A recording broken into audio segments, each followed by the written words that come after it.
नमस्कार दोस्तों, महान इंस्पायर में आपका स्वागत है एक और वीडियो के साथ। विक्रम बेताल की कहानी का अगला भाग सुनाने वाले बेताल के द्वारा विक्रमादित्य को सुनाई गई कहानियाँ बच्चे और बूढ़े बड़ी उत्सुकता के साथ सुनते हैं।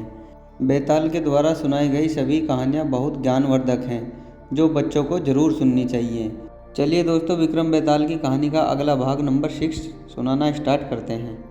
धर्मपुर नगरी में धर्मशील नाम का राजा राज करता था। राजा के पास अंधक नाम का दीवान भी था। एक दिन दीवान कहता है, महाराज, मंदिर बनवाकर देवी को बैठाकर पूजा की जाए तो बहुत बड़ा पुण्य होगा। राजा दीवान के कहे अनुसार करता है। एक दिन देवी माँ प्रसन्न होकर राजा को वर मांगने को कहती है। धर्मशील राजा की कोई संतान नहीं थी तो उसने देवी से पुत्र प्राप्ति की मांग की।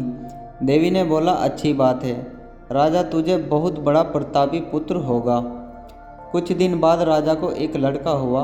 सभी राजा को पुत्र प्राप्ति की खुशी में खुश थे। एक दिन धोबी अपने मित्र के साथ उस नगर में आता है। धोबी की नज़र देवी के मंदिर पर गई। उसने देवी माँ को प्रणाम किया। उसी समय उसको एक धोबी की लड़की दिखी जो बहुत ही सुंदर और रूपवान थी। धोबी उसको देखकर उसकी तरफ आकर्षित हो गया। उसने मंदिर में जाकर प्रार्थना की, हे देवी माँ, यह लड़की मुझे मिल जाए तो मैं तुझे अपना शीश चढ़ा दूंगा। इसके बाद वह धोबी हर घड़ी बेचैन रहने लगा। जब उसके पिता को उसके मित्र से पूरा हाल मालूम हुआ तो वह अपने बेटे की यह हालत देखकर लड़की के पिता के पास जाता है और उसने अपने पुत्र का विवाह उसकी सुंदर कन्या से करने का आग्रह किया। इसके बाद दोनों का विवाह हो जाता है। कुछ दिन बाद लड़की के पिता के यहाँ उत्सव हुआ जिसमें लड़के को शामिल होने का न्योता आया तो वह अपनी पत्नी और मित्र को साथ लेकर रास्ते में चल पड़ता है। रास्ते में देवी माँ का मंदिर दिखाई दिया तो धोबी को अपना वादा याद आया। उसने मित्र और अपनी पत्नी को थोड़ी देर रुकने के लिए कहा और खुद देवी माँ के मंदिर में जाकर तलवार से अपना शीश काटकर देवी के चरणों में अर्पित कर दिया। जब देर हो जाने के पश्चात उसका मित्र देवी के मंदिर में गया तो देखा कि धोबी का शीश और शरीर दोनों अलग पड़े हैं। उसने यह सोचा कि यह सब सोचेंगे कि उसने ही अपने मित्र की सुंदर पत्नी को हड़पने के लिए हत्या कर दी है। इससे अच्छा है कि मैं भी इसी तलवार से अपना शीश काट लूं।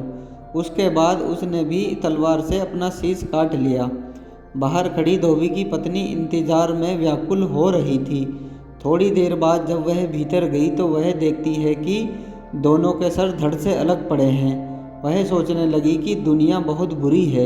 यह सोचेगी कि इस औरत ने ही इन दोनों को मार दिया है, इसलिए मेरी बदनामी हो। इससे अच्छा कि मुझे भी मर जाना चाहिए।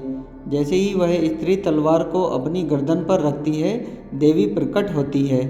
देवी कहती है, मैं तुझ पर बहुत प्रसन्न हूँ, तुम जो चाहे वर मांग लो। स्त्री बोली, है देवी माँ, इन दोनों को वापस से जिंदा कर दो।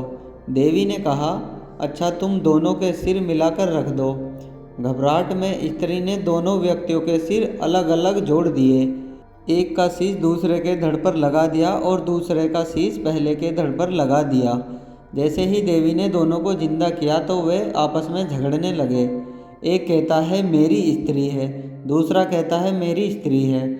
इतनी कहानी सुनाने के बाद बेताल बोला, हे राजन, बताओ वह स्त्री किसकी हुई?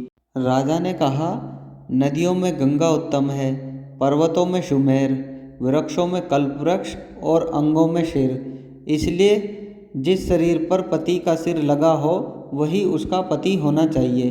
इतना कहकर बेताल पेड़ पर जा लटका और राजा वापस उसे पकड़कर लाता है और नगर को निकल पड़ते हैं।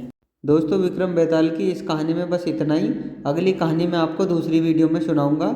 अगर ये कहानी आपको पसंद आई हो तो वीडियो को लाइक और चैनल को सब्सक्राइब करें। मिलते हैं नेक्स्ट वीडियो में।